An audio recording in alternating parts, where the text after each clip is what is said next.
যাদের জন্য আল্লাহ পাক রব্বুল আলামিন জান্নাতে ঘর নির্মাণ করেন, এদের কয়েকটি প্রকার আমি আজকে আলোচনা করব ইনশাআল্লাহ। ওমা তাওফিক ইল্লা বিল্লাহ। মাঝে মধ্যে একটি কথা বলে থাকি, আমাদের সবসময় স্মরণ রাখতে হবে আমরা মুসলিম, আমাদের ধর্ম ইসলাম, আমাদের ধর্ম এটা মানব রচিত ধর্ম নয়, এটা একমাত্র আল্লাহ প্রদত্ত ধর্ম, আল্লাহর মনোনীত ধর্ম ইসলাম। আর আমাদের নবী মুহাম্মদুর রাসূলুল্লাহ সাল্লাল্লাহু আলাইহি ওয়াসাল্লাম এই জন্য আমার চলন ফেরন, ওঠা বসায়, ব্যক্তিগত জীবন, পারিবারিক জীবন, সামাজিক জীবন সব কিছু চলবে একমাত্র আল্লাহর হুকুম এবং নবী মুহাম্মদুর রাসূলুল্লাহ সাল্লাল্লাহু আলাইহি ওয়াসাল্লামের আদর্শ অনুযায়ী। যদি এইটা করতে পারি শুধু, তাহলেই আমার জীবনের প্রতিটি সময় ইবাদতে গণ্য হবে। গত সপ্তাহে মতিউর রহমান ভাই কিছু বলেছিলেন, আমি আপনাদেরকে ওটা একটু স্পষ্ট করে বলে দিচ্ছি যে জেনে রাখবেন, একজন মুমিন বান্দা সারাটা দিন রাত 24 ঘন্টা ইবাদতে গণ্য হবে। কারণ আল্লাহ পাক বলছেন, ওমা খলাকতুল জিন্না ওয়াল ইনসা ইল্লা লিয়াবুদুন, আমি মানুষ আর জিন জাতিকে একমাত্র সৃষ্টি করেছি আমার ইবাদতের জন্য। মানুষ এবং জিন জাতি আল্লাহর ইবাদত ছাড়া নাফরমানিতে সময় কাটাতে পারবে না, এটা তাকে অধিকার দেওয়া হয় নাই। যদি আল্লাহর নাফরমানি করে সময় কাটে, এটা অনধিকার চর্চা হবে, এটা নাফরমানি হবে। এই জন্য রাত দিন 24 ঘন্টা কীভাবে ইবাদতে কাটাবেন, সেটার একটাই পদ্ধতি। আমি যে কোনো কাজ করি না কেন, দুনিয়াবি কাজ করি, আখিরাতের কাজ করি, যা করবো প্রত্যেকটা কাজ যদি শুধু করার সময় একটু লক্ষ্য করি যে এই ব্যাপারে আল্লাহর হুকুম কি, রাসূলুল্লাহ সাল্লাল্লাহু আলাইহি ওয়াসাল্লামের আদর্শ কি, যদি আল্লাহর হুকুম এবং রাসূলুল্লাহ সাল্লাল্লাহু আলাইহি ওয়াসাল্লামের আদর্শ মিলে যায়, আমার দুনিয়াবি কাজটাও ইবাদতে গণ্য হবে ইনশাআল্লাহ। যেরকম দু একটা উদাহরণ দিয়ে আমি আমার টপিকে যাব ইনশাআল্লাহ। আমরা সকলেই জানি পায়খানায় পেশাব করায়, এটা তো আমার একটা বিশেষ প্রয়োজনের কাজ, ওখানে তো আল্লাহর জিকির আজকার করা নিষেধ। কিন্তু সেই পায়খানায় পেশাব করতে গিয়ে এমন আছে অনেকের অনেক সময় লাগে, প্রায় আধা ঘন্টা লেগে যায়, কারো 10 মিনিট 5 মিনিট হয়, কিন্তু ওই সময় তো কোনো আল্লাহর জিকির করা যায় না। কিন্তু আপনি যখনই ঢুকতে যাবেন তখনই যদি একটু বিসমিল্লাহ আল্লাহুম্মা ইন্নী আউযু বিকা মিনাল খুবুসি ওয়াল খাবাইস দোয়াটা পরে যদি বাম পাতে ঢুকে যান, যতক্ষণ বাথরুমে অবস্থান করবেন ওটাও আপনার ইবাদতে গণ্য হবে ইনশাআল্লাহ। এবার বের হওয়ার সময় গুফরানাকা দোয়াটা করে দিলেন, অনুরূপভাবে শোয়ার সময় দোয়া করবেন, দোয়া করে শোবেন। সারা রাত ঘুমাচ্ছেন কিন্তু ইবাদতে গণ্য হচ্ছে, ঘুম থেকে ওঠার দোয়া পড়বেন, সারাদিন ইবাদতে গণ্য হবে। এই জন্য মুমিনের প্রতিটি কর্ম যেই কাজই করেন না কেন, আপনি খালি দেখবেন যে কাজটাতে আল্লাহর হুকুম কি, রাসূলের আদর্শ কি, এই দুইটা জিনিস দেখে যদি চলতে পারেন ইনশাআল্লাহ আমার আপনার প্রত্যেকটা কাজই ইবাদত। আল্লাহ এই জন্য বলছেন ফাইজা কুজিয়াতিস সালাত ফান্তাশিরু ফিল আরদ, যেই সালাত সম্পাদন তোমরা দুনিয়াতে ছড়িয়ে পড়ো, আমার দেওয়া অনুগ্রহ রেজেক অন্বেষণ করো। তাহলে দুনিয়াবি কাজকর্ম করে, এটা কিন্তু ইসলাম বিরোধী কাজ না, ওটাও আপনার প্রয়োজনীয় কাজ। ওইটা করতে গিয়ে আপনি আল্লাহর হুকুম সম্পাদন করে যখনই বাসা থেকে বের হবেন দোয়া করলেন বিসমিল্লাহি তাওয়াক্কালতু আলাল্লাহ। যেই বের হয়ে একটু দূরে যাচ্ছেন, আপনি স্থল পথের কোনো যানবাহনে চললে তখন সুবহানাল্লাযী সাখখারা লানা হাযা এই দোয়াটা পড়ে নেবেন। আর জলপথে কোনো যানবাহন বা ব্রিজে উঠতে পারেন বিসমিল্লাহি মাজরিহা। যদিও আমাদের দেশে বাস গাড়িতে এই দোয়াটা ভুল দেওয়া আছে, সব জায়গায় বিসমিল্লাহি মাজরিহা দেওয়া আছে বাসের মধ্যে, কিন্তু এটা ঠিক নয়। অনেক গাড়িতে সুবহানাল্লাযী সাখখারা দেওয়া আছে, এটাই সহি। আপনি স্থলপথের জন্য সুবহানাল্লাযী সাখখারা লানা হাযা এই দোয়াটা পড়বেন, আর জলপথের জন্য বিসমিল্লাহি মাজরিহা। তাহলে আপনার যানবাহনে দোয়াটা পরে উঠলেন, বিসমিল্লাহ বলে বসে গেলেন, যতক্ষণ বাইরে থাকবেন যানবাহনে থাকবেন ওটাই ইবাদতে গণ্য হবে। আপনাকে স্মরণ রাখতে হবে যে প্রত্যেকটা কাজ যদি আল্লাহর হুকুম রাসূলের আদর্শ স্থান পাল কার্যবোধে সুন্নতে দোয়াগুলো দোয়ায় মাস্তু না, এগুলোতে স্থান প্রত্যেকটা জায়গায় দোয়াগুলো পড়তে পারি, তাহলে আমার সেই ইবাদতটা ওই দুনিয়াবি কাজটা ইবাদতে গণ্য হবে। আল্লাহ পাক আমাদের প্রত্যেককে দৈনন্দিন জীবনে প্রত্যেকটা দোয়াগুলো খুঁজে খুঁজে মুখস্থ করে সহি সুন্নাহ ভিত্তিক জীবন পরিচালনা করার তৌফিক আল্লাহুম্মা আমিন। এক্ষেত্রে দুইটা বই আছে, ডক্টর কাবির ইসলাম সাহেবের একটা বই আছে, দিনরাত মুমিন দিনরাত কীভাবে অতিবাহিত করবে। এই বইটা যদি পান, একেবারে ঘুম থেকে উঠতে সারাদিন 24 ঘন্টা কীভাবে কাটাবেন সব চ্যাপ্টার বাই চ্যাপ্টার আলোচনা আছে, আমার কাছে আছে, বইটা সংগ্রহ করবেন। আর দৈনন্দিন দোয়ার জন্য আপনি শাইখ আব্দুর রাজ্জাক বিন ইউসুফের দোয়া শহীদ কেতাব দোয়া আছে, অধ্যাপক নুরুল ইসলাম সাহেবের আছে, আরও অনেকগুলো দোয়ার বই আছে। সো হাদিস ভিত্তিক দোয়াগুলো সংগ্রহ করে মুখস্থ করে একটা আমল করবো, ছোটো ছোটো দোয়া যদি আমল করতে পারেন তাহলে আমার আপনার দুনিয়ার কাজগুলো এবাদত করেন নেবে। আল্লাহ আমাদের সকলকে দোয়ায়ে মাসনুনগুলো মুখস্থ করার মাধ্যমে আমাদের প্রত্যেকটা কাজকে এবাদত হিসেবে গণ্য করার তৌফিক সমান আল্লাহুম্মা আমিন। এ পর্যায়ে আমরা আলোচনা শুরু করছি যে আমরা আল্লাহ পাক রব্বুল আলামিন মুমিনের প্রত্যেকটা কাজ এবাদতে গণ্য করব, কিন্তু বিশেষ বিশেষ কিছু আমল আছে যেগুলোর জন্য বিশেষ বিশেষ ফজিলত আলোচনা করেছেন রাসূলুল্লাহ সাল্লাল্লাহু আলাইহি ওয়াসাল্লামের মাধ্যমে। আমরা ওই কিছু আমল সম্পর্কে আলোচনা করব ইনশাআল্লাহ। প্রথমে যে বিষয়টা বলবো, আমরা অনেকেই জানি দিনে রাতে যদি কোনো বান্দা 12 রাকাত সালাত আদায় করতে পারে তাহলে আল্লাহ পাক রব্বুল আলামিন ওই বান্দার জন্য জান্নাতে একটি বালাখানা নির্মাণ করেন। সুবহানাল্লাহি ওয়া বিহামদিহি। হাদিসটা শুনুন, এটা আমাদের একটা কথা আমরা কোরআন হাদিসের বাইরে বলবো না ইনশাআল্লাহ। হাদিসটা শুনুন। আন উম্মে হাবিবাতা রাদিয়াল্লাহু আনহা ক্বালাত ক্বালা রাসূলুল্লাহি সাল্লাল্লাহু আলাইহি ওয়াসাল্লাম মান সাল্লা 12 রাকাতান ফি ইয়াউমিন ওয়া লাইলাতিন বুনিয়া লাহু বিহিন্না বাইতুন ফিল জান্নাহ। মা আয়েশা উম্মে হাবিবা রাদিয়াল্লাহু আনহা থেকে বলেছেন, তিনি বলছেন রাসূলুল্লাহ সাল্লাল্লাহু আলাইহি ওয়াসাল্লাম বলেছেন, যে ব্যক্তি দিনরাত 12 রাকাত সুন্নত সালাত আদায় করবে বা নফল সালাত আদায় করবে, আল্লাহ পাক ওই ব্যক্তির জন্য জান্নাতে একটি বালাখানা নির্মাণ করবেন। 1 নাম্বার আরবাআন ক্বাবলা জহরি ওয়া রাকাতাইনি বাদাহা, জহরের পূর্বে 4 রাকাত সুন্নাত, পরে 2 রাকাত, এই হলো 6 রাকাত। ওয়া রাকাতাইনি বাদাল মাগরিবি, এবং মাগরিবের ফরজের পরে 2 রাকাত সুন্নাত। ওয়া রাকাতাইনি বাদাল ইশাই, এশার ফরজের পর 2 রাকাত সুন্নাত, এই হলো 10 রাকাত। ও রাকাতাইনি ক্বাবলা সালাতিল ফজরি, এবং ফজরের সালাতের পূর্বে 2 রাকাত, এই মোট 12 রাকাত। এই 12 রাকাত সুন্নাত যদি কোনো ব্যক্তি আমল করতে পারে, রাসূলুল্লাহ সাল্লাল্লাহু আলাইহি ওয়াসাল্লাম বলছেন ওই ব্যক্তির জন্য জান্নাতে একটা বালাখানা নির্মাণ করবেন। একেবারে সহজ আমল, অল্প অনেক বড় ধরনের একটা ফজিলত, একটা পুরস্কার পাচ্ছি। আমরা মাঝে মধ্যেই শুনি জান্নাত এমনই একটি জায়গা, জান্নাতের যে কত মূল্য, আর সেই জান্নাতে মাত্র 12 রাকাত সুন্নত সালাত পড়লে আল্লাহ একটা বালাখানা দিবেন। জান্নাতের কত মূল্য, একটা ছোট্ট হাদিস আপনারা শোনেন, আমি শুধু আপনাদেরকে একটু স্মরণ করে দিচ্ছি। আহলে হাদিস আন্দোলন শব্দের অর্থ মানে কি? নারা দেওয়া। আমরা যা আহলে হাদিসের শ্রোতা আছি, আমরা অধিকাংশ শ্রোতা আমার মনে হয় বক্তাদের সাথে বেশি জানে, কারণ আমাদের মসজিদে প্রতি সপ্তাহে বক্তারা আসে, একই হাদিস একাধিকবার শোনা আছে, কিন্তু আমরা শুধু আপনাদেরকে একটু দোলা দিই।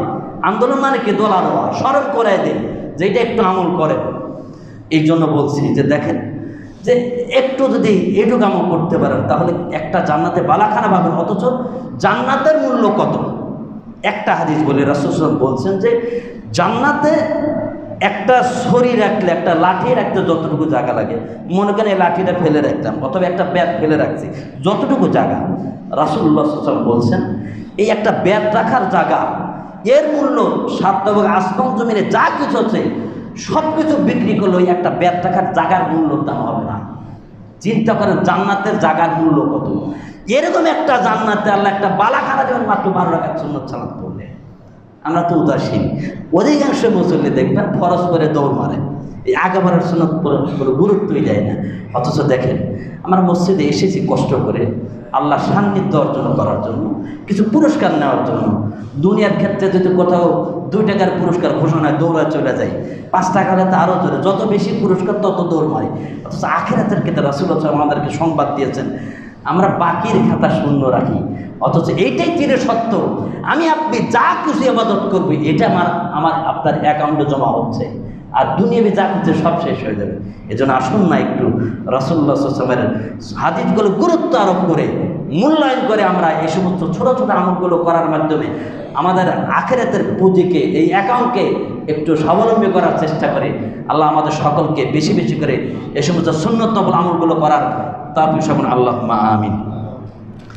তাহলে দেখেন মাত্র 12 রাকাত সুন্নত পড়বো ইনশাআল্লাহ, তাহলে আমরা এই নীতিগুলো পেয়ে যাব। এরপর আসেন দ্বিতীয় নম্বর আরেকটি ঘোষণা। রাসূলুল্লাহ সাল্লাল্লাহু আলাইহি ওয়াসাল্লাম বলছেন যে ব্যক্তি মসজিদ নির্মাণ করবে তার জন্য জান্নাতের বালাখানা তৈরি করা হয়। হাদিসটা শুনুন। ও আগের হাদিসটা তিরমিজি 415 নম্বর হাদিস, বাংলা মেশকাত 1051 নম্বর হাদিস, হাদিসটা সহিহ। এরপর আসেন দ্বিতীয় হাদিস, মসজিদ নির্মাণকারীর জন্য জান্নাতে বালাখানা নির্মাণ করা হবে। রাসূলুল্লাহ সাল্লাল্লাহু আলাইহি ওয়াসাল্লাম বলছেন, আন উসমান রাদিয়াল্লাহু আনহু قال قال رسول الله صلى الله عليه وسلم من بنى لله مسجدا بنى الله بيتا في الجنة। রাসূলুল্লাহ সাল্লাল্লাহু আলাইহি ওয়াসাল্লাম বলছেন, যে ব্যক্তি পৃথিবীতে আল্লাহর ঘর নির্মাণ করবে, আল্লাহ পাক তার জন্য জান্নাতে একটা বালাখানা নির্মাণ করবে। এখন আপনার প্রশ্ন থাকতে পারে, হুজুর আমি তো গরিব মানুষ, আমি তো একা একটা ঘর নির্মাণ করতে পারি না।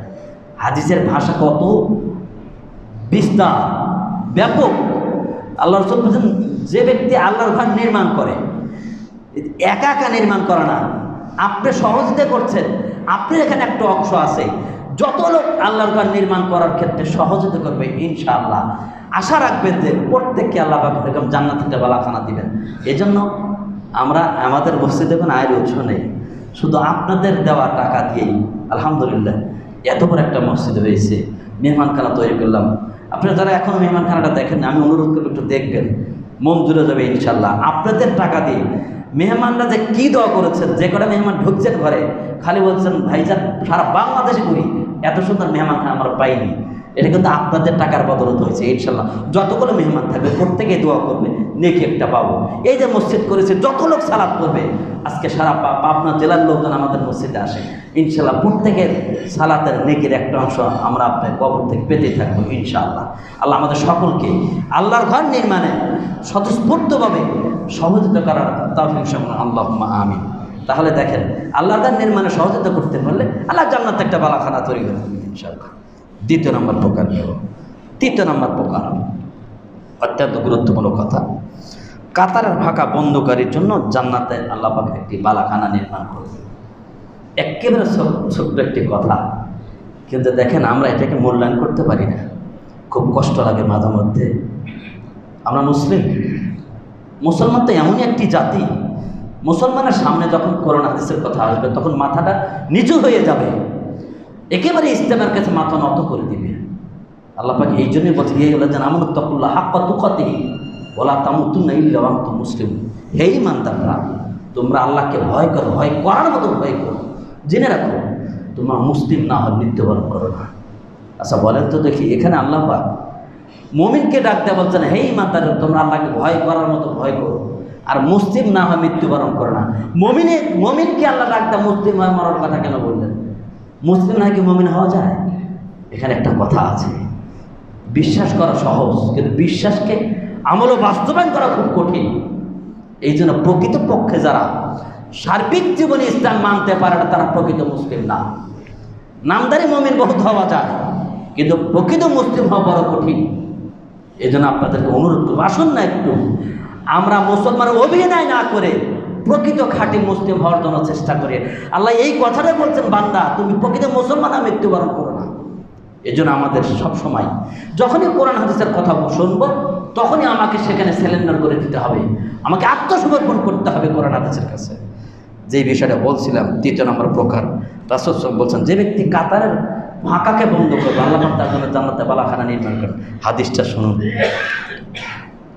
আন আয়েশা রাদিয়াল্লাহু আনহা ক্বালাত ক্বালা রাসূলুল্লাহ সাল্লাল্লাহু আলাইহি ওয়াসাল্লাম মান সাদ্দা ফুরজাতান ফি সাফিন রাফাআল্লাহু বিহা দারাজাতান ওয়া বানা লাহু বাইতান ফিল জান্নাহ। আল্লাহ নবী স্ত্রী মা আয়েশা সিদ্দিকা রাদিয়াল্লাহু আনহা তিনি বলছেন, রাসূলুল্লাহ সাল্লাল্লাহু আলাইহি ওয়াসাল্লাম বলছেন, মুআজ্জামুল আওসাত হাদিস নাম্বার 5756 নম্বর হাদিস, মা আয়েশা সিদ্দিকা রাদিয়াল্লাহু আনহা বলছেন, রাসূলুল্লাহ সাল্লাল্লাহু আলাইহি ওয়াসাল্লাম ঘোষণা করেছেন, যে ব্যক্তি সালাতে দাঁড়িয়ে সালাতে কাতারের ফাঁকা জায়গাকে বন্ধ করে দাঁড়াবে, আল্লাহ পাক ওই ব্যক্তির জন্য জান্নাতে একটা বালাখানা নির্মাণ করেন। আমরা এটাকে একেবারে মামুলি মনে করি, মূল্যায়নই করি না।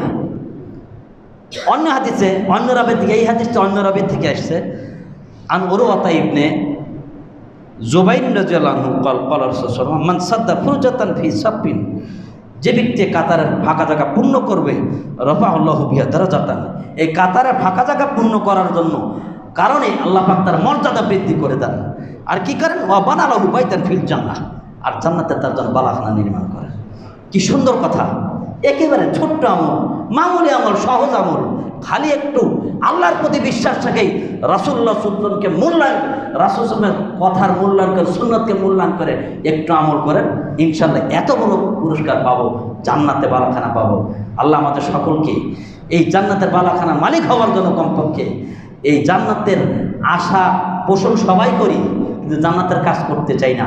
জান্নাতের আশা পোষণ, জান্নাতের বালাখানার আশা অন্তরে রেখে সকলকে কাতারে দাঁড়িয়ে পায়ের ফাঁকা জায়গা পূর্ণ করে দাঁড়ানোর তৌফিক দান করে সকলে আল্লাহুম্মা আমিন। এক্ষেত্রে 2-4টি হাদিস না বলে থাকতে পারছি না।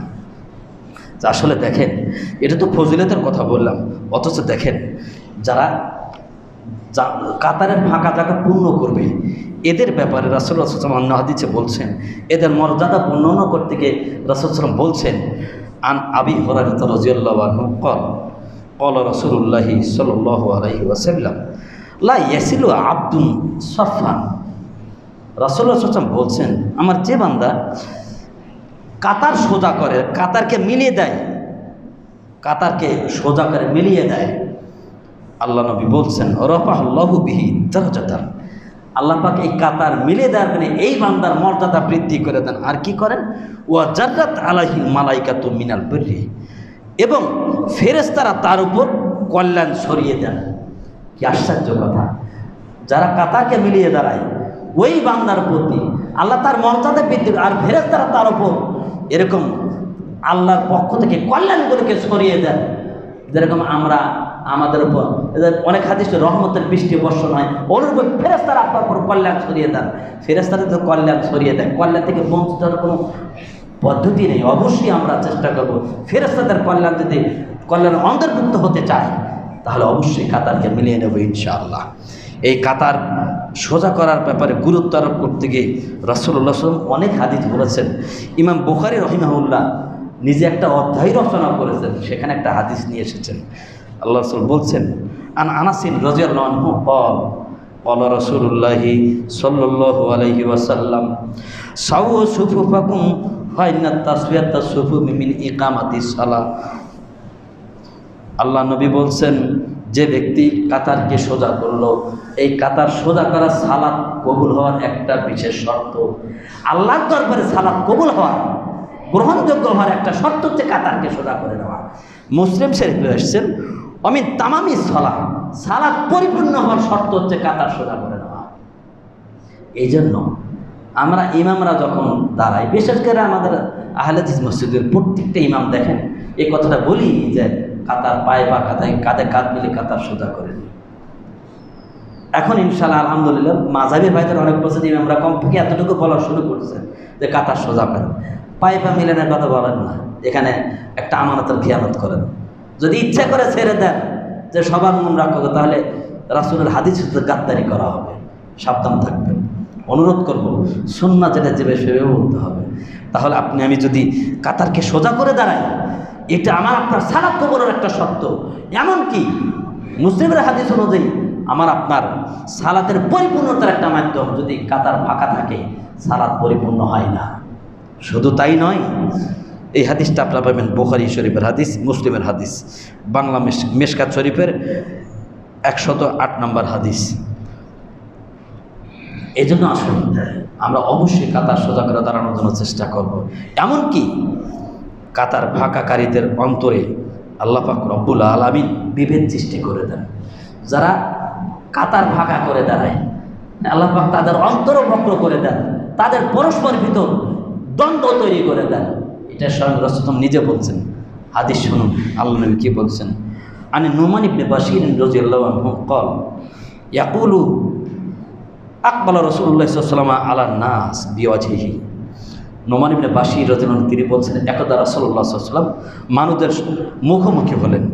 ফাকালা, অথবা বলছেন, আকিমু সুফুফাকুম।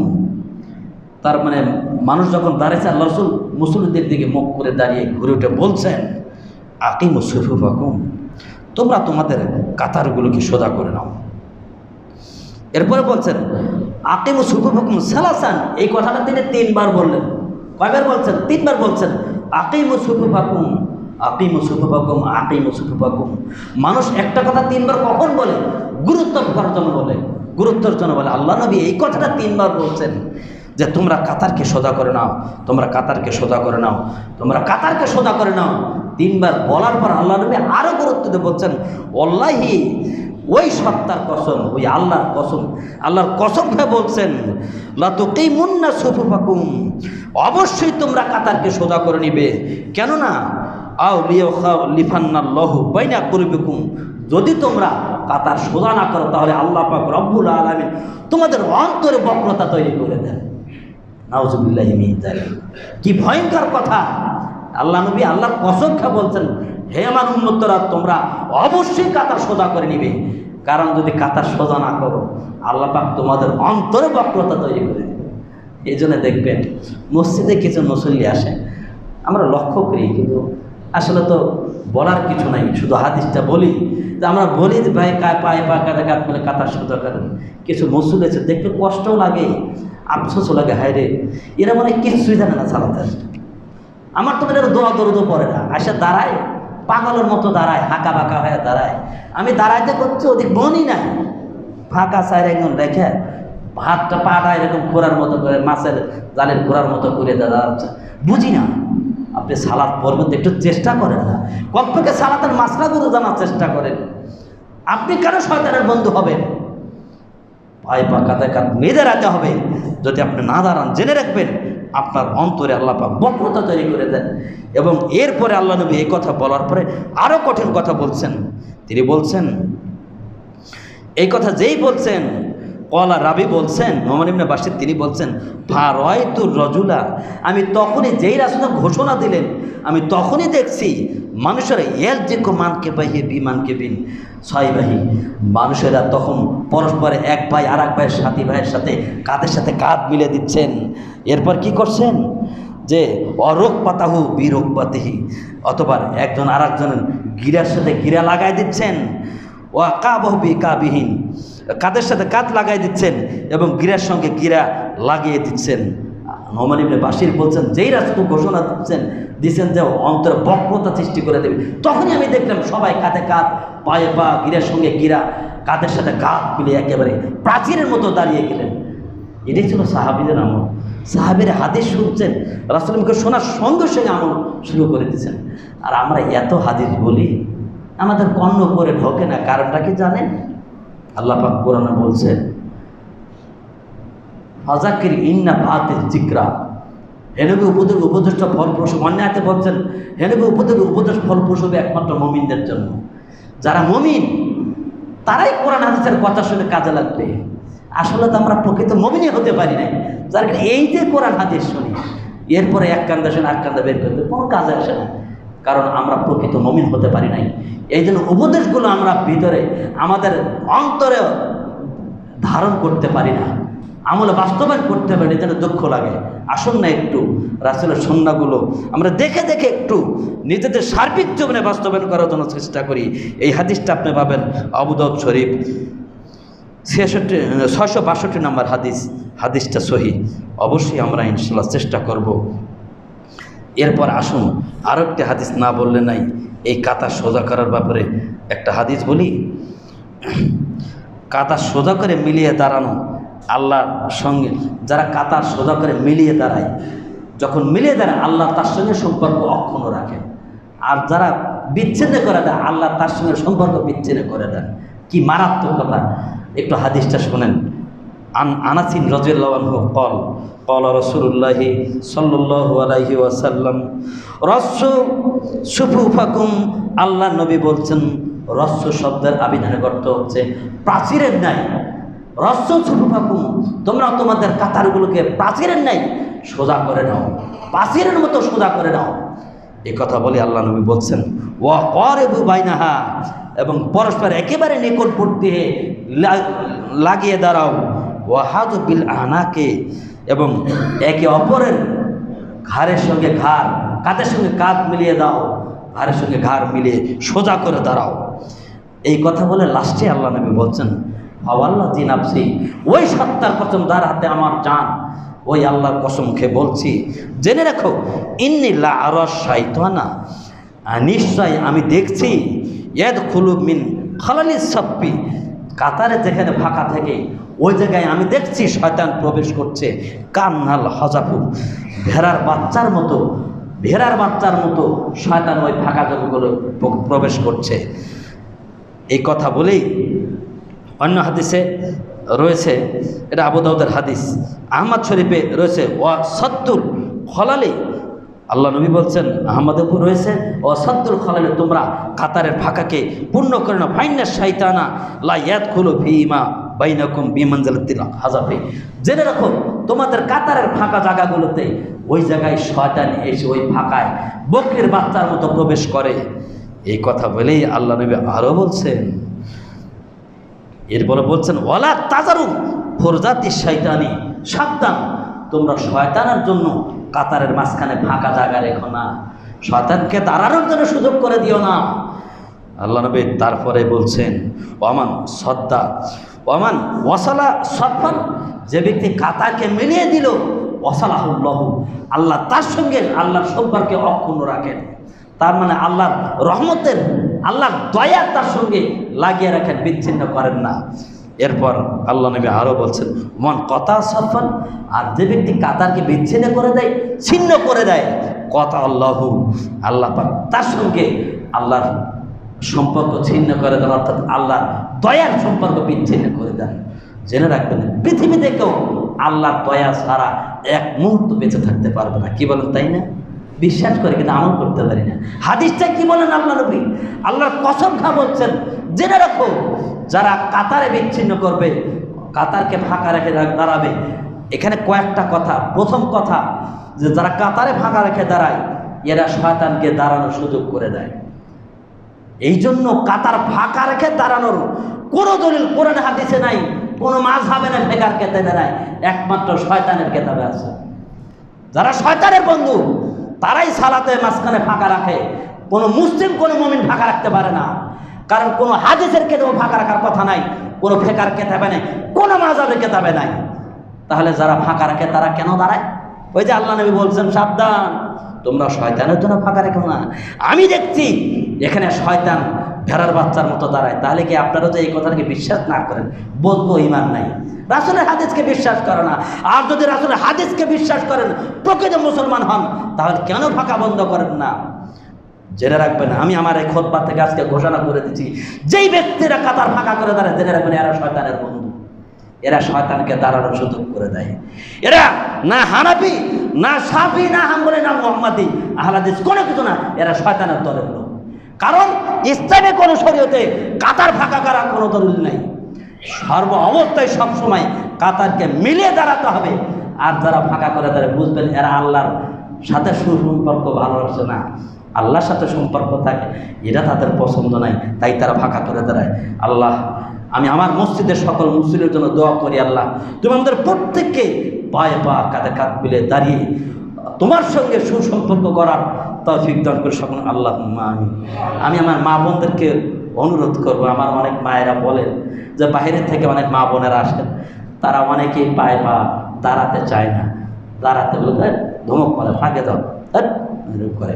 অনেক মুরব্বীরাও আছেন, দেখবেন পায়ে পা লাগাইলে কয় কি বেদব, পা লাগাচ্ছ, মুরব্বীর সাথে পা লাগায়, দুঃখ লাগে। এই সমস্ত লোক যারা মনে করে রাসূলের সুন্নাহ আমল করতে গিয়ে যারা বেদবি মনে করে, ওর ঈমান আছে না গেছে আপনারা ফতোয়া দিবেন। আমার হিসাবে হাদিস অনুযায়ী ওদের ঈমান নাই। যারা রাসূলের সুন্নাতকে অবজ্ঞা করে এবং তিরস্কার করে, আপনারা ফেসবুকে দেখেছেন বাংলাদেশের কিছু ভণ্ড মুফতি, ওদেরকে আমি আলেম বলি না, ওরা আলেম নামে কলঙ্ক, ওরা জালেম আর শয়তানের এজেন্ট। ওরা উপহাস করে আহলে হাদিসে টিটকারি করতে গিয়ে কয় এরকম পা ফাঁকা করে দাঁড়ায়, কাঁধে কাঁধ মিলে উপহাসগুলো দেখবেন, ফেসবুকে দেখেন নাই? কষ্ট লাগে, ওদের নাম বলতে ঘৃণা লাগে আমার। যারা রাসূলের সুন্নাতকে ব্যঙ্গ করে, জেনে রাখেন আপনাকে একটা ফতোয়া আজকে দিয়ে দেই, আপনি সুন্নাহ মেনে চললে ফজিলত আছে, আপনি না মানলে নেকি হবে না, কিন্তু আপনার গুনাহ হবে না। কিন্তু যদি অবজ্ঞা করে তিরস্কার করেন তাহলে ঈমান থাকবে না। এবার আপনার সিদ্ধান্ত। আমি আপনাদেরকে চেষ্টা করি কোরআন সুন্নাহর সঠিক তথ্যটা আপনাদের কাছে উপস্থাপন করার জন্য, মেসেজটা পৌঁছানোর চেষ্টা করি। আপনারা আমল না করলে সেটা আপনার ব্যাপার, কিন্তু সাবধান, যদি আপনি তিরস্কার করেন আপনার ঈমান চলে যাবে, আপনি বুঝতে পারবেন না। ওই ভণ্ড মুক্তিদের দিকে তাকে ঈমান নষ্ট করিয়েন না। রাসূলের সুন্নাত দিকে তাকান। আমরা যদি এই মঞ্চ থেকে একটা কোরআন হাদিসের বাইরে কথা বলি, আমি আপনাদেরকে বারবার একটা কথা বলি, আমার কলার দরবারে আমি খুশি হব। কিন্তু কোরআন হাদিসের কথা বলবো, আপনি রাস্তাঘাটে টিটকারি করবেন, দুঃখ লাগে। এই ব্যক্তিকে ছাড় দেওয়া হবে না, আল্লাহও ছাড়বেন না, আমরাও তাকে ছাড় দেবো না। একটা কষ্টের কথা মনে পড়ে গেল হাদিসের আলোচনা করতে গিয়ে। আপনারা জানেন গত রমজান থেকে আমরা একটা সুন্নাত চালু করেছি, সাহরির আযান, জানেন তো ইনশাল্লাহ। এই সাহরি আযান চালু করার পর আমাদের আশেপাশেরই এক ভাই রাস্তায় সমালোচনা করছে, হাই হাই রে, কত কাল থেকে বাপদাদা থেকে দেখে এসছি, জীবনে দেখলাম না, এক ভণ্ডামি শুরু করছে, সাহরির আযান চালু করছে। কোনোদিন তো শুনে নেই কোনো ওজনে মেখে, কত হাদিস পড়ছে, হাদিসে দেখি নাই, আর নতুনটা চালু করছে। তা আমার কানে চলে আসলো, যে ব্যক্তি বলছে আমিও তাকে চিনি। বিশ্বাস করবেন, আমি একজনকে সাথে নিয়ে এসেছিলাম, ওই লোককে ধরে সরাসরি এখানে নিয়ে এসে বুখারীর হাদিস বাইর করে দেখাই দিলাম। এই নিয়ে আপনি বলে এত হাদিস পড়ছেন, ঘোষণা দিচ্ছেন যে এত হাদিস পড়ছে, চোখে পড়ে নাই, দেখেন তো বুখারী হাদিস কি আছে। অথচ ওই ব্যক্তি হাদিসের হওয়া জানে না, বেটা সমালোচনা করেছে। হাদিস বাইর করে যখন দেখাই দিছি, আমি সমালোচনার, যারা সমালোচনা করে আমি তাদেরকে মানুষই মনে করি না, বরং তাদেরকে আমার জন্য একটা নিয়ামত মনে করি। কারণ আপনি যদি আমার সমালোচনা না করেন, আমি তো সংশোধন হতে পারবো না। তো যেই সমালোচনা করছে, আমি তার বিরুদ্ধে কাউ কোনো কথা বলবো, সরাসরি ডাইকে মসজিদে এসে হাদিস বাইর করে দেখা দিচ্ছি। ওই দেখাতের পরের থেকে ওই লোকটা আমাকে সালামে দেয় না, সালাম দিলেও নেয় না। আমার দেখলে আর একদিন মুখ করেছিল, আচ্ছা কন তো আমার ক্ষতি হয়েছে নাকি? আপনাদেরকে একটা কথা বলে রেখে জেনে রাখবেন, যতগুলো কথা বলবো চেষ্টা করবেন সেটা কোরআন হাদিস থেকে। কোরআন হাদিসের বাইরে যদি কোনো কাজ করি আর বলি আপনারা আমার কলার ধরবেন, আমি খুশি হব। আমি সেদিন আপনার পা ধরে ক্ষমা চাবো। মানুষ বলে বলতে আমার ভুল হতে পারে, কিন্তু কোরআন হাদিস বলবো আপনার রাস্তাঘাটে সমালোচনা করবেন, আপনি যেই হন না কেন, আপনার ছাড়বার কোনো অবকাশ নেই। আল্লাহ ছাড়বেন না, আর আমার সামনে তো চলে যাবেন, আমি ছাড়বো না ইনশাল্লাহ। যে কেউ হোক না কেন, কোরআন হাদিসের বাইরে আমরা কোনো কাজ করিও না। আর যেটা করে সেটার দলিল আমার হাতে সবসময় থাকে, খালি বলবেন বের করে দেখা দেবো ইনশাল্লাহ। এজন্য আপনাদেরকে একটা কথা অনুরোধ করবো, আপনি হাদিস না মানুন, কিন্তু হাদিসকে না উপহাস করবেন না, ঈমান হারাবেন না। আপনাদের ঈমানকে সংরক্ষণের জন্য আমরা আপ্রাণ চেষ্টা করি কোরআন সুন্নাহর আলোগুলো আপনাদের সামনে উপস্থাপন করার জন্য। এদের বড় বড় মেহমানও নিয়ে আসি, একটু মূল্যায়ন করার চেষ্টা করুন। আল্লাহ আমাদের সকলকে কোরআন সুন্নাহ মূল্যায়ন করে চলার তৌফিক দান সকলে, আল্লাহুম্মা আমিন। কিছু করা কথা বললেন, কিছু মনে করবেন না, আপনাদের ভালোর জন্য বলেছি। এরপরে আসুন ৪র্থ নাম্বার, আল্লাহ পাক যাদের জন্য জান্নাতে বালাখানা তৈরি করেন তারা হচ্ছেন কি, যে ব্যক্তির সন্তান মৃত্যুবরণ করলো আর সেই ব্যক্তি বলল আলহামদুলিল্লাহ এবং বলল ইন্না লিল্লাহ, আল্লাহ পাক ওই ব্যক্তির জন্য জান্নাতে একটা বালাখানা নির্মাণ করে এবং তার নাম দেন বাইতুল হামদ। হাদিসটা আমি যখন ততবার পড়ি ততবার খালি মনে হয়, হাইরিস আমাদেরকে এই সৌভাগ্য হবে, কি আশ্চর্য কথা। এই জন্য এই হাদিস অনুযায়ী বাসার বিন হায়াত ফতোয়া দিয়েছিলেন যে সন্তান মারা গেলে আগে আলহামদুলিল্লাহ বলা লাগবে। এসব হাদিসও তাই, হাদিসটা শোনেন কি সুন্দর। আপনারা সূরা বাকারা একটা আয়াত ফার্স্ট করুন, ইন্না লিল্লাহি ওয়া ইন্না ইলাইহি রাজিউন, এই আয়াতের তাফসীরে হাদিসটি ইবনে কাসিরে এসেছে। হাদিসটা শুনুন। আন আবি মুসা আল আশআরী রাদিয়াল্লাহু আনহু ক্বালা রাসূলুল্লাহি সাল্লাল্লাহু আলাইহি ওয়াসাল্লাম। আমি হাদিসটা যতবার পড়ি আমার অন্তরটা ভরে যায়। আল্লাহ নবী বলছেন, ক্বালা ইজা মাতা ওয়ালাদুল আবদি, আল্লাহ নবী বলছেন যখন কোনো বান্দার সন্তান মৃত্যুবরণ করেন তখন আল্লাহ পাক রব্বুল আলামিন, আল্লাহ বলছেন যে আমার কোনো বান্দার যখন কোনো সন্তান মারা যায়, ফায়াকুলুল্লাহু লিমালাইকাতিহি, তখন আল্লাহ পাক ফেরেশতাদেরকে ডাকতে বলেন, হে আমার ফেরেশতারা, বলেন হে আমার ফেরেশতারা বলো তো দেখি, হে ফেরেশতারা কবাস্তুম ওয়ালাদা আবদি, কি ব্যাপার, তোমরা কি আমার বান্দার সন্তানকে কেড়ে নিলে? তখন ফেরেশতারা বলছেন, না জি আল্লাহ, আপনার বান্দার সন্তানকে আমরা ছিনিয়ে নিয়েছি। এরপর আল্লাহ নবী আবার বলছেন, ফায়াকুলু, আল্লাহ পাক বলছেন কবাস্তুম সামারাতা ফুয়াদিহি, তোমরা কি আমার বান্দার কলিজার টুকরা, অন্তর মানে কলিজার টুকরাকে ছিনিয়ে নিলে? এই ভাষাটাই সামারাতা ফুয়াদিহি মানে কলিজার ফসল, অর্থাৎ কলিজার টুকরাকে ছিনিয়ে নিলে। ফায়াকুলু, ফেরেশতারা ফায়াকুলু না, ফেরেশতারা বলছেন নাম, হ্যাঁ ফায়াকুলু, তখন আল্লাহ পাক এবার ফেরেশতাদেরকে প্রশ্ন করছে, দুবার বললেন, তোমরা কি আমার বান্দার সন্তানকে ছিনিয়ে নিলে? ফেরেশতা বলছেন হ্যাঁ। এরপর তোমরা কি আমার বান্দার কলিজার টুকরাকে ছিনিয়ে নিলে? তখন বলছেন না। তখন আল্লাহ পাক এবার বলছেন, যখন আমার বান্দার কলিজার টুকরাকে ছিনিয়ে নিলে, মাজা কলা আব্দি, তখন আমার বান্দা কি বলেছে? ফায়াকুলুনা, তখন ফেরেশতারা বলছেন আল্লাহ হামিদাল্লাহ, তখন তোমার বান্দা তোমার প্রশংসা করেছে, আলহামদুলিল্লাহ বলেছে। আর কি করছে? ওয়াস্তারজা এবং ইন্না লিল্লাহি ওয়া ইন্না ইলাইহি রাজিউন বলেছে। যখন এই কথা বলছেন ফায়াকুলুল্লাহ, তখন আল্লাহ পাক বলছেন, বা হে আমার ফেরেশতারা, তখন আল্লাহ বলছেন, দেখো আমার বান্দার কলিজার টুকরা সন্তানকে নয়নের মনিকে তোমরা ছিনিয়ে নিয়েছো, তখন আমার বান্দা আমার প্রশংসা করেছে, ইন্না লিল্লাহি করেছে, আল্লাহ আমরা তো তোমার জন্য তোমার কাছে প্রত্যাবর্তন করব। তখন আল্লাহ বলে, পান হে ফেরেশতারা, ইবনা লিয়াবদি, আমার এই বান্দার জন্য একটা ঘর নির্মাণ করলো, আর তার নাম দা বাইতুল হাম, প্রশংসিত ঘর। কি আশ্চর্য কথা! এই হাদিসটা যখন পড়ি, হাদিসটা ইবনে কাসিরে নিয়ে আসছেন আবু সিনান রহিমাহুল্লাহ, একজন তাবি, তিনি বলছেন, আমার কলিজার টুকরো সন্তান মৃত্যুবরণ করলো, আমি আমার সন্তানকে যখন দাফন করছি, দাফন করে কবর থেকে এখনো উঠি নাই, তখন সাহাবী আবু তালহা রাদিয়াল্লাহু আনহু তিনি এসে আমার হাত ধরে উঠাচ্ছিলেন আর বলছেন, আবু তালহা তুমি একটা সুসংবাদ শোনো। কি সুসংবাদ? আবু সিনান বলছেন, তাবি, তিনি বলছেন, আমি আমার সন্তানকে দাফন করার পর কবরেই রয়েছি। তখন আবু তালহা আল্লাহর সাহাবী আমার হাত ধরে উঠাচ্ছেন আর বলছেন, হে আবু সিনান, তোমাকে একটা সুসংবাদ দিয়ে জানো। আবু মুসা আশারি তিনি বলছেন, রাসূলুল্লাহ সাল্লাল্লাহু আলাইহি ওয়াসাল্লাম বলছেন যে আল্লাহ পাক বলেন, আমার বান্দার যখন সন্তান মারা যায়, আমার বান্দা যদি আলহামদুলিল্লাহ পড়ে আর ইন্না লিল্লাহি পড়ে, তো আল্লাহ পাক তার জন্য জান্নাতে বালাখানা নির্মাণ করেন। তা আবু সিনান তখন খুব খুশি যে দেখেন, আর আজকে আমরা সন্তান মারা গেলে শুধু কান্না হই হুল্লোড় পড়ে যায়, আল্লাহর প্রশংসা ভুলে যায়। আরে মেয়ে তো আল্লাহর তার নিয়ামত, আল্লাহ যখন যাকে ইচ্ছা নিয়ে যাবেন, যাকে ইচ্ছা রাখবেন, যার জন্য আল্লাহ কল্যাণ মরবেন তাকে নিয়ে যাবেন।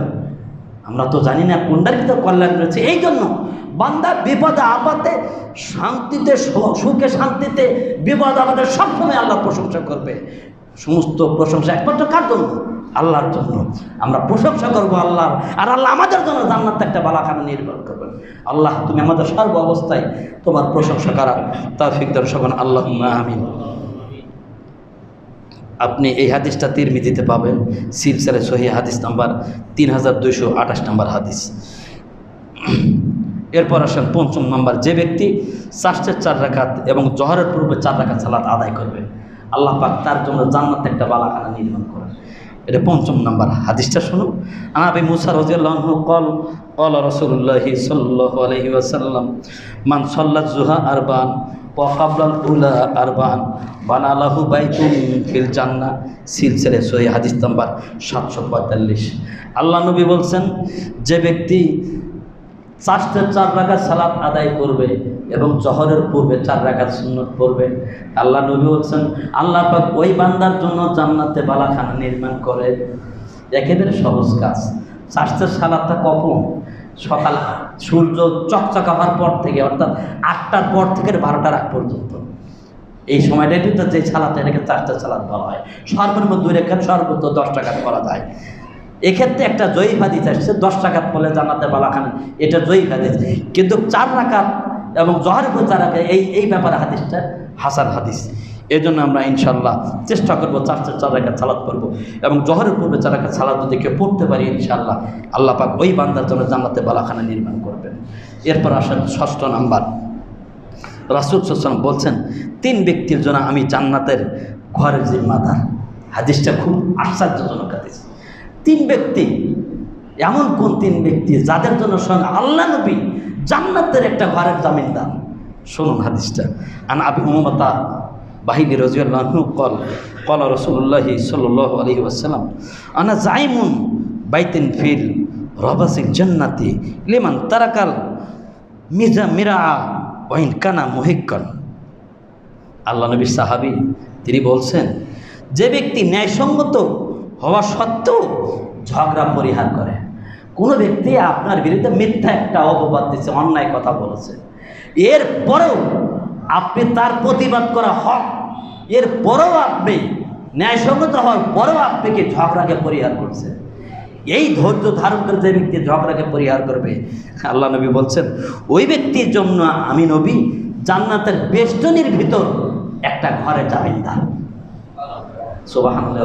জান্নাতের বেষ্টনী মানে বুঝছেন, মানে আমাদের অনেকের বাড়ি আছে না, বাড়ির একটা এরিয়া থাকে না, বাউন্ডারি, যেরকম এই যে জামিন ভাইয়ের বাড়িটার এই যে বাউন্ডারি, আমাদের বাবু বর্মানি বাড়ি করছেন বিরাট বাউন্ডারি, আমাদের পরামর্শের বাড়ি বাউন্ডারি আছে না।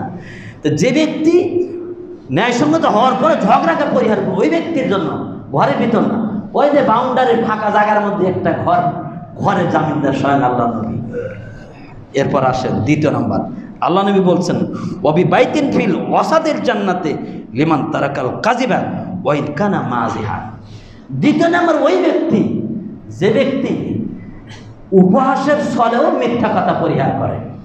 হাসতে হাসতে অনেক সময় আমার হাসি ঠাট্টার মজাকে অনেক সময় একটু হাসি ঠাট্টা মিথ্যা কথা কই না, এই তোর এটা হয়ে যাবে, মানে হাসি করে মজাক করে বলি, কয় না বাবু সাবধান ওই বাঘ আসবে কিন্তু, এটা করিস না এটা হবে, মানে মজাক করেও কখনো মিথ্যা কথা বলে না। এই ব্যক্তি যে ব্যক্তি মজা করেও কখনো মিথ্যা কথা বলে না, বর্জন করে, এই ব্যক্তির জন্য আল্লাহ নবী বলছেন আমি তার জন্য জান্নাতের মাঝখানের একটা ঘরে জামিনদার। সুবহানাল্লাহ। তাহলে কি আশ্চর্য কথা, এমনিতে মিথ্যা কথা বলেই না, বলেন এমনি উপহাসমূলক আপনাকে একটা আতঙ্ক করার জন্য একটা মিথ্যা কথা বলছে, এটা যে পরিহার করে ওই ব্যক্তির জন্য আল্লাহ নবী জান্নাতের মাঝখানে একটা ঘরে জামিনদার। এরপর তৃতীয় নাম্বার বলছেন ওয়াবি বাইতিন ফিল আলাল জান্নাতি, জান্নাতের সর্বোচ্চ মর্যাদার একটা ঘরের জামিনদার আমি নবী ওই ব্যক্তির জন্য লিমান হাসানা খুলুকহু, যে ব্যক্তি সবচাইতে উত্তম চরিত্রের অধিকারী, উত্তম আদর্শের অধিকারী। চিন্তা করতে পেরেছেন কি মারাত্মক কথা, যে ব্যক্তির স্বভাব খুব ভালো, তার ব্যবহার আচরণ সুন্দর, তাকে দেখলেই ভালো লাগে, মানুষের সঙ্গে খারাপ ব্যবহার করে না, খুবই নম্র ভদ্র এবং অমায়িক ব্যক্তি, সুন্দর আদর্শের অধিকারী। আল্লাহ নবী বলছেন এই উত্তম আদর্শের অধিকারী ব্যক্তির জন্য সবচাইতে উচ্চ মানের জান্নাতের একটা ঘরের জামিনদার আমি নবী মুহাম্মদুর রাসূলুল্লাহ সাল্লাল্লাহু আলাইহি ওয়াসাল্লাম। আলহামদুলিল্লাহ। এই জন্য আপনাদেরকে অনুরোধ করব, আমরা তো এমনই মানুষ, সবসময় উগ্র মেজাজ, আমাদের কারোর সাথে ব্যবহার করি না। চিন্তা করতে পারেন রাসূল সাল্লাল্লাহু মাথায় বুড়ি চাপিয়ে দিয়েছেন, এরপরে আল্লাহ নবী রাগ করেন নাই। তাইবের ওই শিশু বাচ্চারা পাথর মারে রক্তাক্ত করে দিলেন, এরপরও ফেরেশতারা এসে বলছে আল্লাহ নবী খালি একটু অর্ডার দেন, দুটো পাহাড় দিয়েছে এবার পিছিয়ে দেবো। আল্লাহ নবী না, ওরা তো বোঝে নাই, আর আমরা একটু সহ্য করতে পারি না। আসুন না একটু আমাদের আচার আচরণ ব্যবহার একটু উচ্চ মানের করি না কেন, তাহলেই জান্নাতের একটা সর্বোচ্চ সবচেয়ে উচ্চ মানের জান্নাতের ঘরের জন্য আল্লাহ নবী জামিনদার। আল্লাহ আমাদের সকলকে এই তিন শ্রেণী ব্যক্তির অন্তর্ভুক্ত হওয়ার তৌফিক সকল আল্লাহুম্মা আমিন। এরপর সপ্তম নাম্বার, জান্নাতের ঘরের মালিকদের বৈশিষ্ট্য। যারা জান্নাতের ঘরের মালিক হবেন তাদের কিছু গুণ আছে, সেই মালিকের বৈশিষ্ট্য কি একটু হাদিসটা শুনুন। আন আলী রাদিয়াল্লাহু আনহু ক্বালা রাসূলুল্লাহ সাল্লাল্লাহু আলাইহি ওয়াসাল্লাম ইন্না ফিল জান্নাতি লা গুরাফান। আল্লাহ নবী বলছেন জেনে রাখো জান্নাতের প্রাসাদগুলো এমন হবে,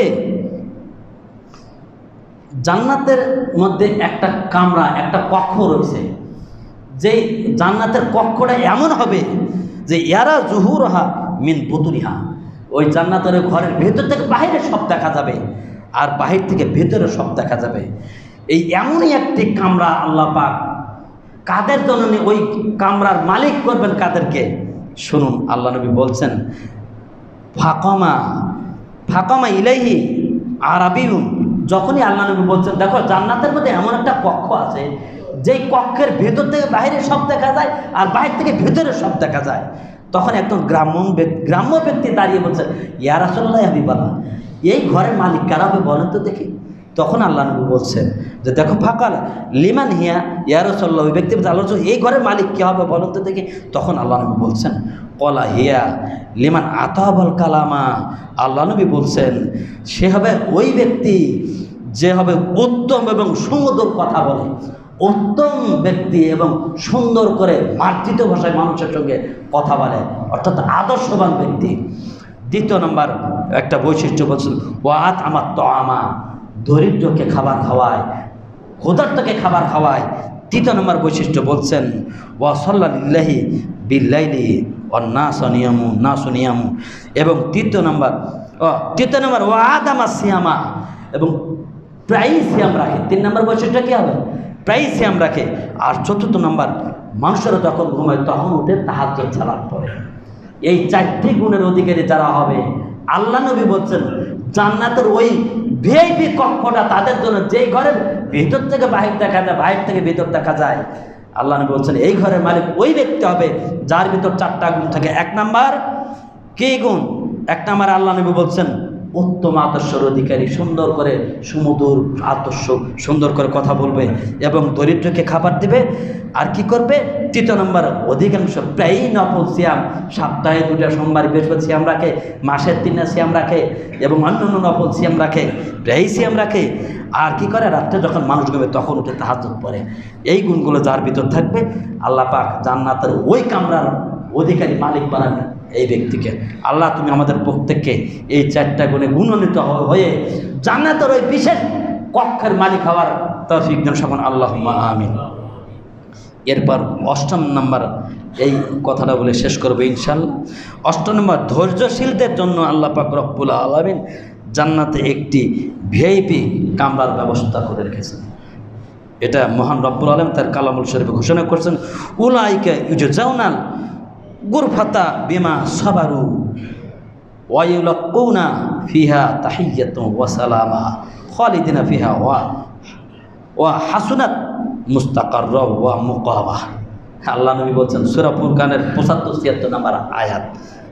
আল্লাহ নবী বলছেন ধৈর্যের কারণে আল্লাহ পাক রব্বুল আলামিন তাদের জন্য জান্নাতে এমন একটা কক্ষ প্রদান করবেন যেখানে, অর্থাৎ যে ব্যক্তি ধৈর্য ধারণ করে, বিপদ আপদ মুসিবত আসলে সর্ব অবস্থায় ধৈর্য ধারণ করে, ওই ব্যক্তির জন্য আল্লাহ পাক একটা পুরস্কার ঘোষণা করলেন, জান্নাতে তার জন্য একটা কক্ষের কথা বলেছেন।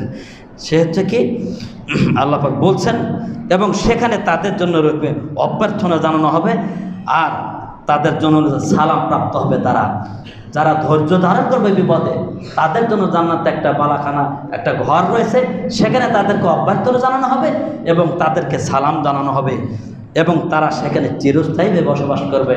এই জন্য যারা ধৈর্যশীল তারাও জান্নাতে একটা ঘরের মালিক হবে। আল্লাহ পাক আমাদের সকলকে বিপদ আপদ মুসিবতে ধৈর্য ধারণ করে জান্নাতের মালিক হওয়ার তৌফিক দান করে সকল, আল্লাহুম্মা আমিন। অনেকগুলো কথা বললাম। এরপর কি বলবো, ফেসবুকে যখন ঢুকি কিছু ভ্রান্ত ভণ্ড বক্তাদের কথা শুনে মাথা ঠিক থাকে না, তাই 2-1টা করে কথা আপনাদেরকে একটু লোকমা দেই, স্মরণ করিয়ে দিই। এই ভ্রান্ত বক্তাদের কথা শুনে ধোঁকা খেয়ে বোকা হয়ে জাহান্নামীদের পথে হাঁটবেন না। প্রশ্ন, একজন এসে আমাকে ফোন করছে, একজন হুজুর, এক বক্তা বলছেন যে একটা ভোট দিলে 18 কোটি মানুষের সালাতে নেকি পাবে। বলছেন নাকি এরকম? শুনছেন আপনারা নেটে? অনেকে শুনছেন। ইস, ফতোয়া আজকে আমি দেবো না, আপনারা দিবেন। আচ্ছা বলেন তো দেখি, বাংলাদেশে 18 কোটি মানুষ, এর মধ্যে অমুসলিম কত কোটি আছে? 4 ভাগের 1 ভাগ, 4 কোটি। আচ্ছা বলেন তো দেখি, ওই অমুসলিম 4 কোটি কি সালাত পড়ে? তাহলে 18 কোটি থেকে 4 কোটির এমনি বাদ চলে গেল। তাহলে ও যে একটা ভোট দিলে 4 কোটির নেকির কথা বললো, শয়তান। ইসলাম যে বোঝে না তাও বোঝে না। 18 কোটির 4 কোটি তো অমুসলিম, ও তো সালাতই পড়ে না, তা 18 কোটির নেকি কেমনে পায়? এরপর আবার আপনাদেরকে প্রশ্ন করি, বলেন তো দেখি আমাদের মহল্লায় কতগুলো লোক আছে, এর মধ্যে নামাজি কয় কোটি কম দেখি? বাংলাদেশের অধিকাংশ তো বেনামাজি। তাহলে যে সালাত পড়েন ওরও কি সালাতে নাকি আপনি পাবেন নাকি? কোনো দলিল আছে? হাদিসে সালামি বলছেন কেউ যদি কাউকে ভালো কাজে ডাকে, আপনি সালাত পড়েন, ভাই যান চলুন একটু সালাত পড়ি, ডেকে নিয়ে আসলাম, এই ডেকে নিয়ে আসার ওই ব্যক্তি যদি সালাত পড়ে তাহলে আপনি তার সালাত পড়ার সমপূরণ নেকি পাবেন। তাহলে বাংলাদেশে 4 কোটি অমুসলিম সালাত পড়ে না, এরপরে অধিকাংশ বেনামাজি, তাহলে বেনামাজের সালাতের নেকি তো আপনি পাবেন না।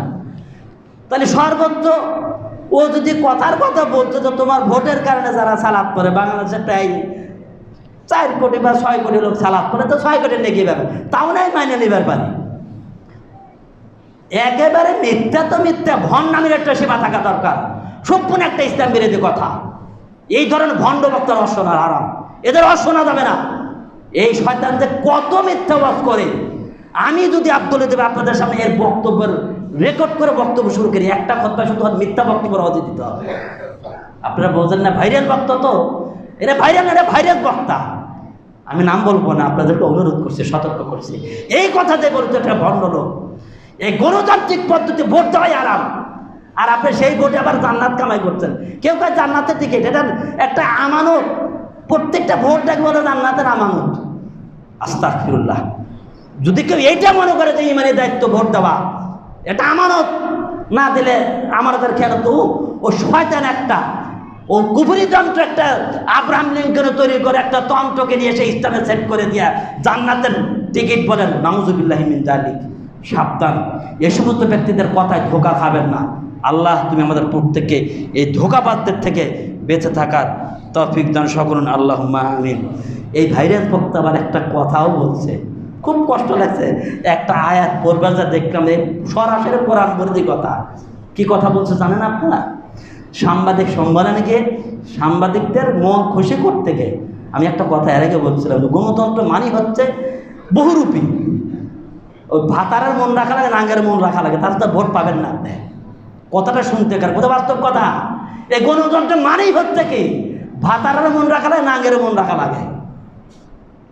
সাংবাদিক সম্মেলনে গেছে, এখন সাংবাদিকদের মন জয় করবে, বলতে বলতে এমন কথা বলছে, কয় আমাদের নবীও তো একজন সাংবাদিক ছিলেন। আস্তাগফিরুল্লাহ। চিন্তা করছেন, উদাহরণটা দিচ্ছে কি, মানে ওই যে শয়তান একটা যুক্তি দিচ্ছে। আল্লাহ পাক যখন বলে হেই বলে তুমি আদমকে সেজদা করো, তখন শয়তান কি যুক্তি দিয়েছিল জানেন? যুক্তি দিয়েছিল যে আল্লাহ তুমি এটা কী বললে, আদম তো মাটির তৈরি, মাটির গতি নিম্ন গতি, আর আমি আগুন, আমার গতি তো ঊর্ধ্ব গতি, আগুন জ্বালালে উপর দিয়ে ঘটে, মাটি যদি যত বড় এটালে উপর দিয়ে আবার নিচেই পড়ে, তাহলে কীভাবে ঊর্ধ্ব গতি নিম্ন গতি সেজদা করি? এর হলো এই যুক্তি কথা। কারণ নবী মানে বার্তাবাহক, কাজের সাংবাদিকরা তো বার্তা নিয়ে আসে, নবীর সাথে মিলাই গেল, নবী একদম সাংবাদিক ছিলেন। কি যে একটা ভণ্ডামি কথা। আল্লাহ পাক আর 1400 বছর আগে নবী মুহাম্মদ রাসূলুল্লাহ সাল্লাল্লাহু আলাইহি ওয়াসাল্লাম ওহীর মাধ্যমে আমাদেরকে এটা সতর্ক করে দিয়েছেন। আল্লাহ পাক তার হাবিবকে বলছেন, অঞ্জুর, হ্যাঁ নবী তুমি দেখো, কাইফা জরাবু লাকাল আমসাল, তারা কিভাবে তোমাকে যে ভ্রান্ত একটা দৃষ্টান্ত দেবে, তোমাকে বিভিন্ন ভ্রান্ত দৃষ্টান্ত দেবে তোমার নামে। ফাজল্লু, তার নিজেরা পথভ্রষ্ট হবে। ভালা ইয়াস্তাতি আল্লাহ নবী বলছেন, সুতরাং তারা কখনো পথ পাবে না। তারা তোমাকে নিয়ে ভ্রান্ত দৃষ্টান্ত সেট করবে। এই আয়াতটা পড়বার যা এখন বলেন যে দেখেন, নবী বার্তাবাহক মানে কি, কোনো নবীরা কি কোনো মানুষের কথা বানিয়ে আছে না? আসমান থেকে আল্লাহর কথা, স্বয়ং আল্লাহর কথা তো সরাসরি না, একেবারে জিবরাইলের মাধ্যমে প্রত্যেকটাকে ওহির বিধান, আল্লাহর কথাও ওহির মাধ্যমে নিয়ে এসে আমাদের কাছে পৌঁছেছেন। আরে বেটা তুমি কি কর, তোমার এই যে আল্লাহর যে আয়াত বিরোধী কথা, এই ভাইরাস বক্তাদেরও শুনবেন না। যারা নবীর মতো আল্লাহর ওহির বিধান যারা নিয়ে এসছে, তাদেরকে সাংবাদিকের মন জয় করে সাংবাদিকদের তুলনা করেছে, একেবারে ভ্রান্ত ভাইরাস বক্তা। এদের বক্তব্য শোনা যাবে না। এরা যদি কোথাও আসে, কেউ যাবেন না সেখানে শুনতে। আল্লাহ তুমি আমাদের প্রত্যেকে এই ভাইরাস বক্তাদের থেকে বেঁচে থাকার তৌফিক দান করে। আরও বহুত কথা আছে, সংক্ষেপে 2টা পয়েন্ট দিলাম, কারণ আমার কষ্ট লাগে। আপনারা আমি কোনো দলের বিরোধিতা করি না, আমি একজন মুসলিম, আমি আপনাদের ইমাম। প্রত্যেকটা ইমাম হিসাবে, নবীর ওয়ারিস হিসাবে যদি ইসলাম বিরোধী কোনো কথা আমার কর্ণ করেছে, সেটার ব্যাপারে আমার মুসলিমদেরকে সতর্ক করা, এটা আমি আলেমের নৈতিক দায়িত্ব। তাই আপনাদেরকে দাওয়াত পৌঁছে দিলাম। আল্লাহ তুমি আমাদের প্রত্যেককে ভুল না বুঝে কোরআন ও সহিহাদিসের সঠিক আলোচনাগুলোকে নিজের অন্তরে ধারণ করে দুনিয়াতে শান্তি, আখিরাতে পাতেও সংগ্রহ করার তৌফিক সকল। আল্লাহুম্মা আমিন। ওয়া আখিরু দাওয়ানা আনিল হামদুলিল্লাহি রাব্বিল আলামিন।